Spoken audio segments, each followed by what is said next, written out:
Bonjour à tous, ici c'est Serge Kakilembe du www.jctune.com et bienvenue sur notre canal YouTube public, le JCTune TV.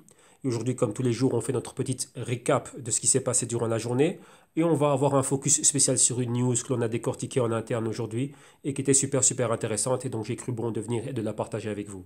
Donc là c'est en direct de notre canal public, le JCTune TV et n'oubliez pas que vous pouvez nous rejoindre et voir notre actualité sur le jctune.com. Donc la news que je voulais mettre en avant aujourd'hui, c'est quelque chose dont on a parlé pas mal en interne et surtout aujourd'hui on a décortiqué cela.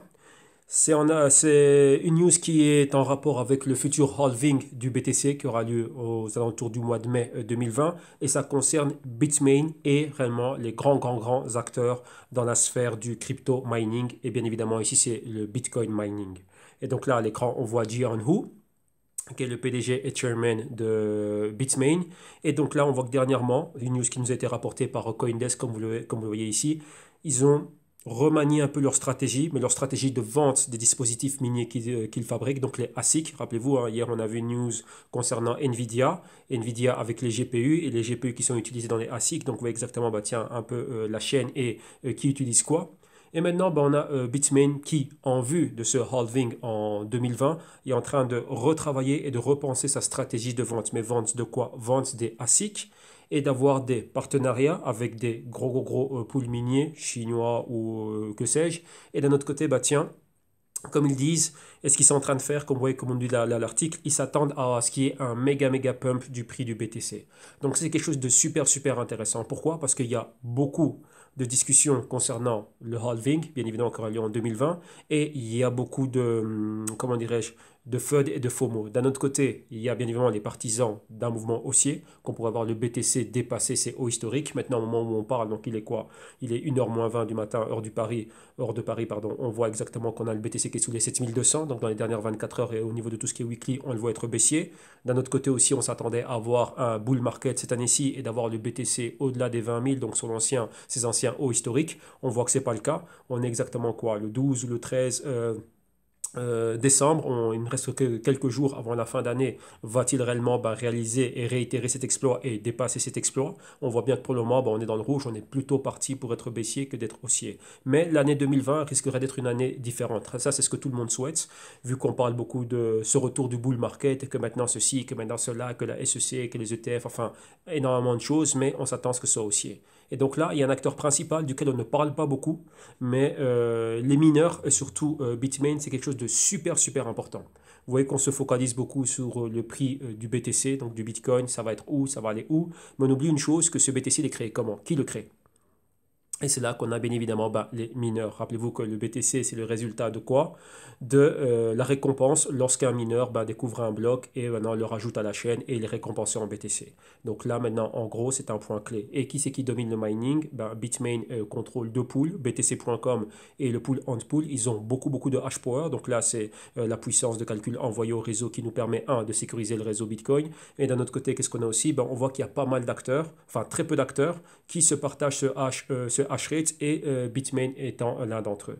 Maintenant, c'est super intéressant de voir que John Wu, maintenant, il y a des problèmes internes, qu'il revient à la tête de la compagnie et qu'il a une stratégie spécifique qui vise réellement cet événement.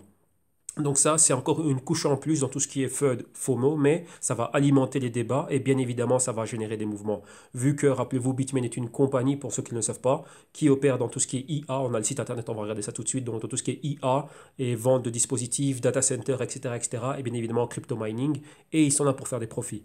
Et dernièrement, on a vu que leur hash rate a baissé et que leur vente aussi de dispositifs miniers, donc le fameux ASIC, ont baissé aussi. Et donc Jiron Hu, ayant repris la tête de la compagnie, il veut réellement redorer son blason. Et d'un autre côté aussi, les profits de la compagnie. Donc c'est pour ça qu'on a investi dans la compagnie, enfin ceux qui peuvent investir. Ne jamais oublier que la compagnie est privée. Il y a eu pas mal de débats aussi au sujet d'un futur lancement ou aux États-Unis ou à Hong Kong qui a été avorté. Et on va regarder aussi, comment dirais-je, le numéro 2 du ASIC mining, enfin pas du ASIC mining, mais fabricant de ASIC, qui est en compétition directe avec Bitmain. Et donc là, pour décortiquer un peu ce qui se passe, on voit qu'il y a des choses qui sont super intéressantes. Donc là, ils ont des stratégies. Donc stratégie numéro un, c'est quoi? C'est repartir et reprendre, redevenir le leader de la vente des ASIC. Donc là, c'est leur première stratégie. Deuxième stratégie, ils veulent s'assurer que leurs clients soient là, mais pour vendre dispositifs miniers, donc le Antminer S17, comme on le voit ici à l'écran, donc le S17 et le T17, ils vont offrir ce qu'on appelle du co-mining. Donc là, on a des dispositifs, toi tu peux peut-être avoir une petite poule minière, tu es en train de te lancer, et ben on fait du co-mining et on partage les bénéfices que l'on aurait. Donc ce serait du 75-25. Donc là tu as 25%, moi j'ai 75%, et lorsque ça va mieux, bah tiens, on répartit le reste. Donc c'est super super intéressant de voir cela. D'un autre côté, comme on le voit ici, vous voyez que l'article souligne beaucoup ce côté compétition. Donc il y a d'autres boîtes, donc la boîte Canaan aussi qui est là en train réellement de renforcer le côté compétitif. Mais une chose qui est super super intéressante, comme on le voit, c'est le but principal de cette vidéo ici, c'est quoi? C'est le halving BTC, et d'un autre côté, c'est l'utilité d'un produit. Dans les vidéos qu'on a fait dernièrement sur le canal public, on parlait aussi des options et des produits dérivés. Et on voit ici qu'une des choses que Bitmain va faire, en plus de vendre des actifs, enfin en plus de vendre les ASIC, ils vont aussi donner l'habilité à leurs clients d'avoir accès à des options.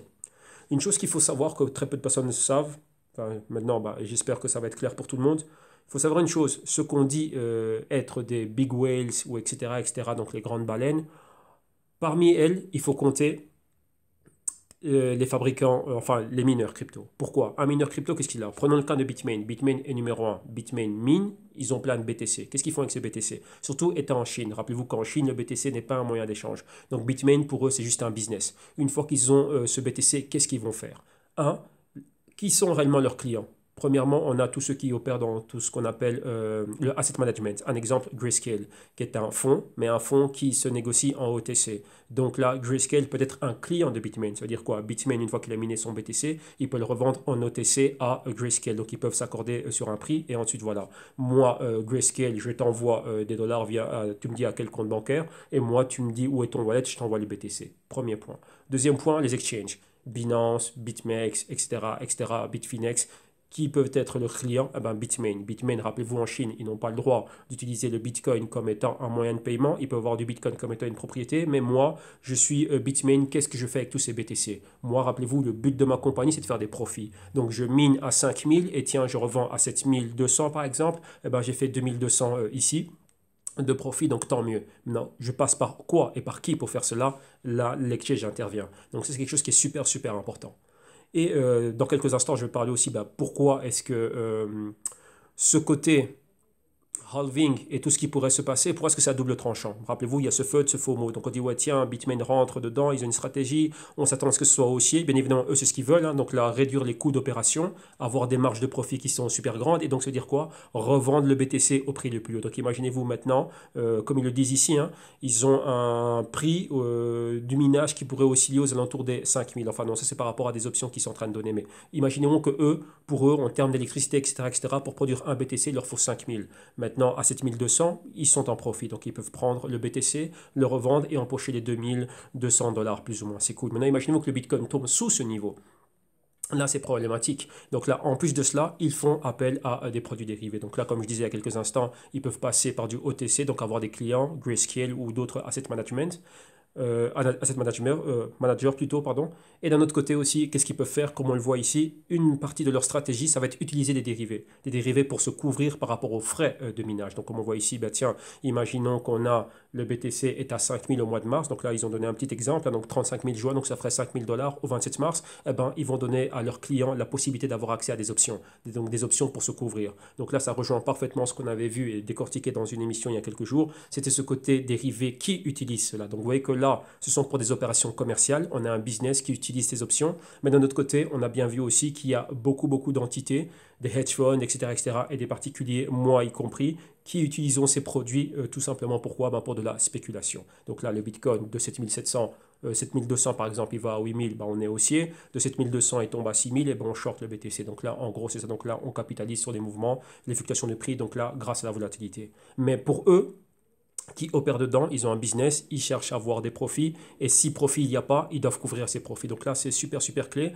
On voit un peu le puzzle qui commence à se reconstituer, on voit qui est qui fait quoi exactement, et exactement, tiens, qui tente de profiter de cette hausse ou ou réduire la baisse en cas de baisse du BTC. Donc ça c'est super intéressant de voir quelle est la stratégie de Jianhu et de Bitmain par rapport à cela. Et comme le disent eux-mêmes, ça va générer beaucoup de buzz, beaucoup de FUD, beaucoup de FOMO et il va se passer pas mal de choses.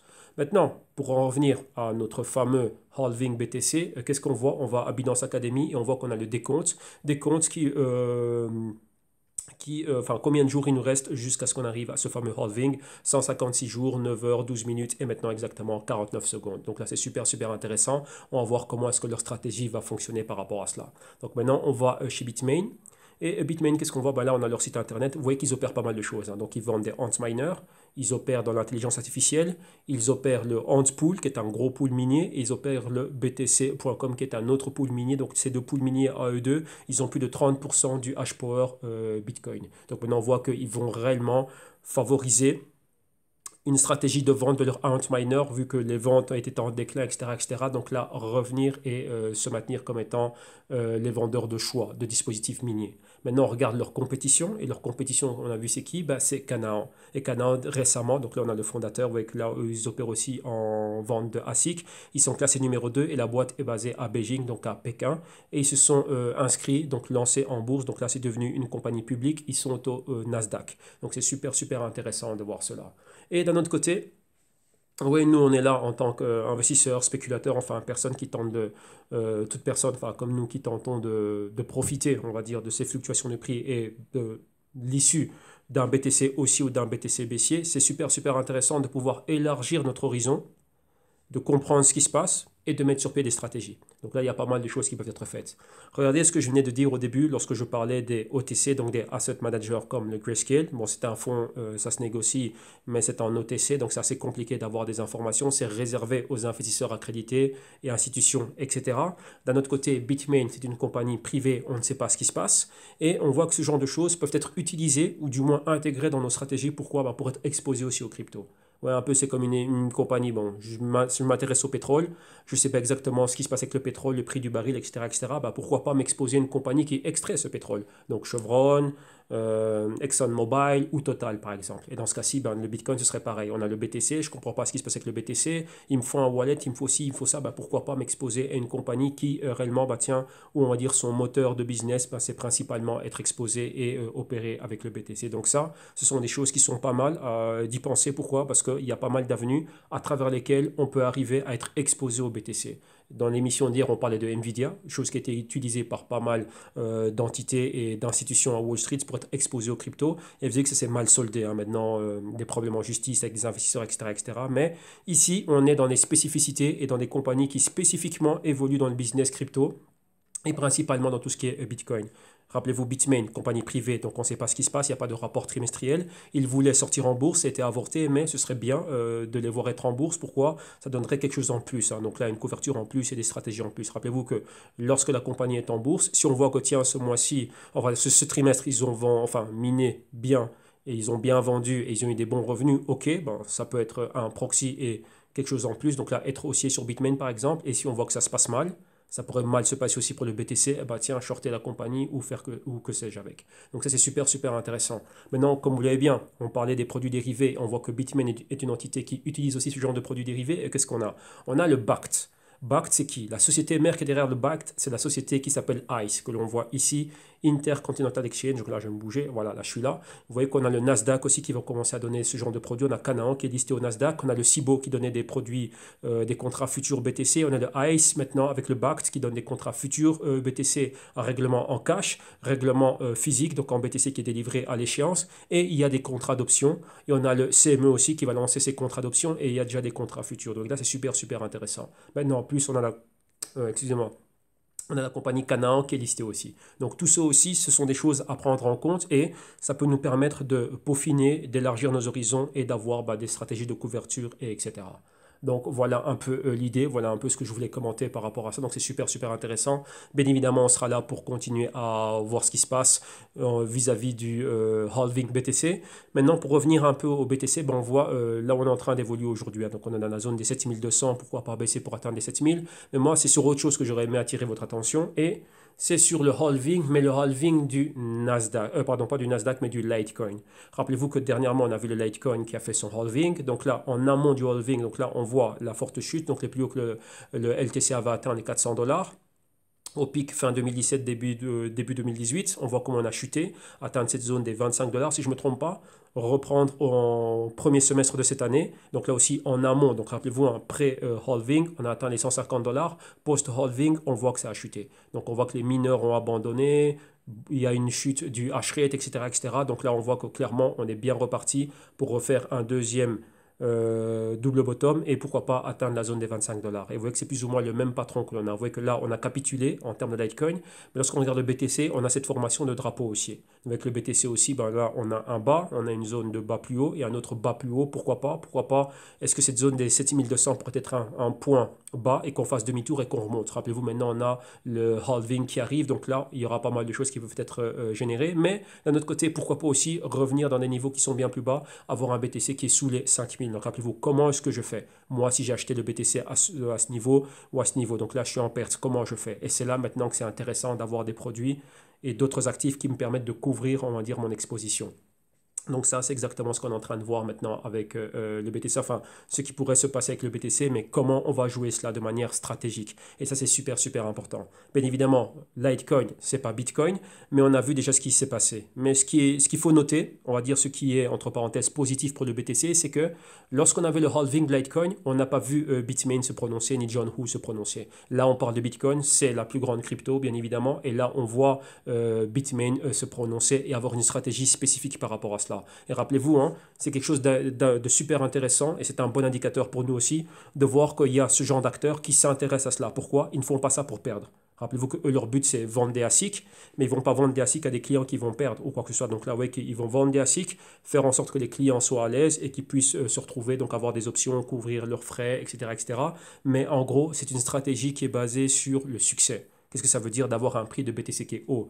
Donc là, si on peut le miner, que ça nous coûte 5000, on le vend à 7200, tant mieux. Si, je le répète encore, si on voit le prix du BTC qui monte et qu'eux peuvent maintenir leur coût de production de BTC bas, eh ben, ils vendent avec des grandes marges de bénéfices. Et donc ça, c'est super, super intéressant. Donc voilà, en gros, quelle était l'idée principal derrière cette vidéo et ça va être quelque chose de super super intéressant qu'on va suivre bien évidemment nous en interne et de temps en temps on viendra et on va partager quelques points ici avec le grand public sur le canal public. Donc voilà, n'oubliez pas comment vous pouvez me retrouver sur le www.jitume.com, venez regarder ce qu'on fait, il y a pas mal de services, c'est une boîte de consulting premièrement et donc il y a pas mal de choses qui sont disponibles. Donc là on a des services mensuels, services trimestriels, services à l'année, il y a pas mal de packs. Donc là vous venez tranquillement, vous regardez ce qui se passe et donc là vous avez les moyens de me contacter directement. Donc, où est cet email? On défile, on défile, on défile. L'email, il est où? Il est où? Il est où? Voilà. Il y a le numéro de téléphone de la boîte qui est là et vous avez l'email et un box pour nous envoyer des messages et on va tenter de revenir vers vous le plus rapidement possible. Donc, voilà. Donc, super, super intéressant. Donc, là, vous voyez qu'il y a des choses qu'il faut tenir en compte et ça fait partie de l'hygiène que doit avoir l'investisseur. Donc, savoir ce qui se passe et regarder, comment dirais-je, bah, tiens, comment est-ce que ça va impacter l'actif qui m'intéresse et mettre sur pied des stratégies. Ok, soit pour investir ou spéculer ou faire tout ce qu'il a envie de faire. Donc voilà, ça c'était la petite pensée du jour à 1h du matin. Donc là, je pense que c'est bon. Moins de 20 minutes, ça va, c'est parfait. On maintient ça concis. Et direct, donc un grand merci à tous. On se retrouve demain où on verra ce qu'on a comme news, ce qui nous passe sous la main, ce qu'on va commenter ici avec tout le monde. Donc un grand merci, bon visionnage et à demain tout le monde. Ciao, bye bye.